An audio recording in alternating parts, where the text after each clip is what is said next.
Isu polusi di Jabodetabek kian mengkhawatirkan. Di sejumlah ruas Jakarta terlihat kabut putih yang menghalangi jarak pandang gedung-gedung. Gambar ini kami ambil pada Kamis petang kemarin. Kabut putih ini merupakan kabut polusi udara. Menteri Pariwisata dan Ekonomi Kreatif Sandiaga Uno menyebut kondisi polusi di wilayah Jabodetabek yang kian mengkhawatirkan dinilai dapat mengancam sektor ekonomi termasuk pariwisata. Menurut Sandi, jika tidak ditangani dengan cepat, maka akan ada potensi kerugian di sektor ekonomi, kesehatan, dan membuat wisatawan asing urung berkunjung ke Indonesia. Tentunya menaruh prioritas utama terhadap isu polusi ini karena jika tidak ditangani dengan cepat, ini bukan hanya mengancam dari sisi kesehatan kita, tapi juga sisi ekonomi.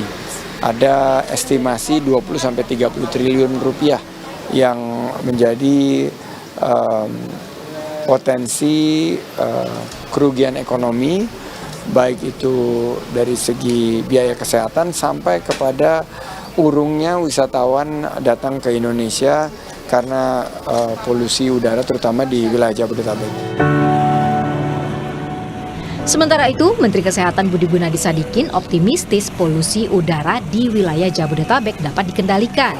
Menurut Budi, Kementerian Kesehatan telah bergerak dengan menangani masyarakat yang mengalami kesehatan akibat polusi udara yang terjadi beberapa waktu terakhir. Budi juga mendorong agar sektor energi, transportasi, dan lingkungan hidup untuk mengurangi emisi yang menyebabkan polusi udara.